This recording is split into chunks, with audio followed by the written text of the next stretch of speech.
to footballgameplan.com, where football makes sense. I'm Emery Hunt, the czar of the playbook, bringing you a 2012 Canadian Football League team preview for the Toronto Argonauts, presented by 13thman.com. So let's start with their offense and see what the Argos can expect to look like in 2012.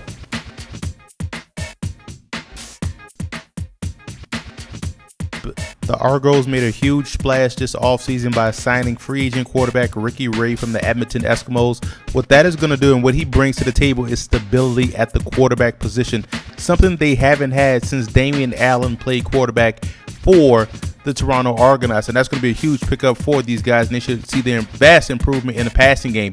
Now, the running game is what they're built on. They are built up front. They're built in the backfield. You look at this guy, Corey Boyd, one of the premier runners in the CFL. This guy runs with power. He has great vision, great patience, and now you have a quarterback where teams are going to respect the passing game. Is going to open up more holes for the ground game, and you team him up with a guy like Gerald Riggs. Hopefully he makes the squad because he provides the same type of punch out of the backfield, but they do have Chad Cackert, who showed what he can do in relief of Boyd last year when Boyd went out due to injury. But that's a stacked backfield. Even Andre Dury gets some carries out there in certain situations, so that provides that versatility. The running game is where Toronto makes their money, where they hang their hat, and that's why they're going to be tough to beat this year.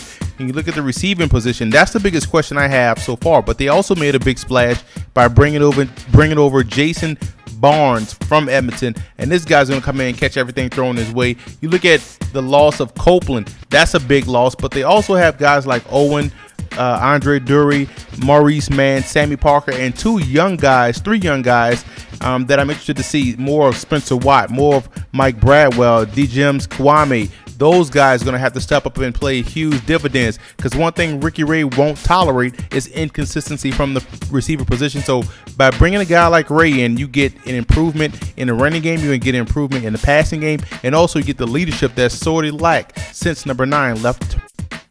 In order to run the football the way the Argos do, you have to have talented offensive linemen, and their interior offensive line play is key. Guys like Cedric Gagne, Moreau, Jeff Keeping, those guys are very talented. Even on the ends, Jonathan St. Pierre, the strong tackle, is another guy that does exceptionally well as far as run blocking is concerned. These guys get to the second level. They keep lanes open for Boyd and company, and that's why they're going to be in a situation where they can have a lot of success this year. Now let's take a look at the defensive outlook for the Argos. Their defensive front is one of the more talented defensive fronts in all of the CFL. You look at on the outside, you got Ricky Foley and Ronald Fleming. Those guys can really get to the quarterback. But on the interior, the defensive tackle position, they get pushed from within. Kevin Huntley, another guy that's a very good player. Also Claude Roten, a guy that's improving, got better as the year progressed, so he's going to have a breakout year. But keep an eye on defensive tackle Gregory Alexander. I think he's going to be a guy that's going to have a breakout season. So now you got the rotation going,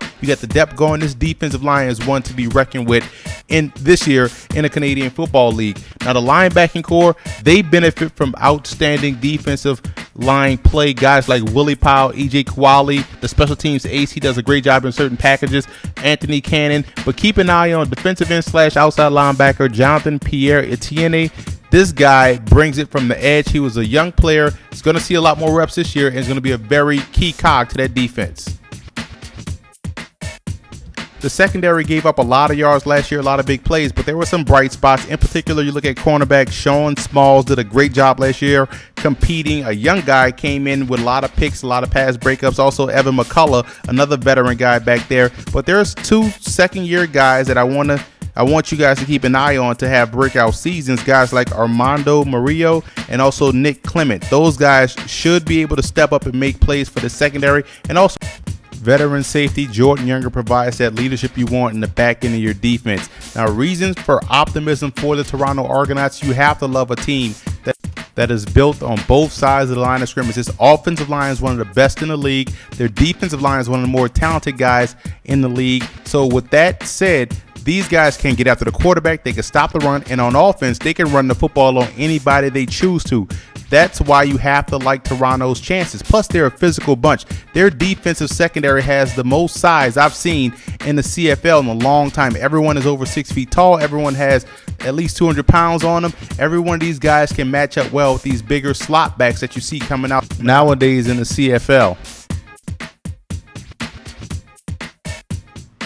The only concern I have for Toronto is the passing game. Can they find someone that can be that vertical threat that they need? Yes, they have some guys that can do damage underneath like Andre Dury and also Chris Owens, but can they find that deep threat? Can Jason Barnes be that guy? That's the only concern I really have about the Argos is the passing game.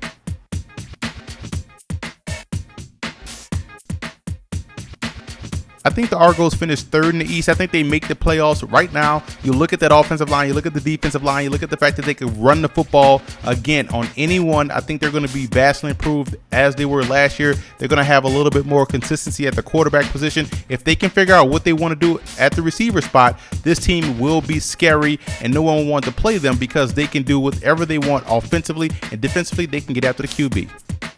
For more CFL coverage, visit footballgameplan.com/CFL. And to talk more CFL football, visit 13thman.com.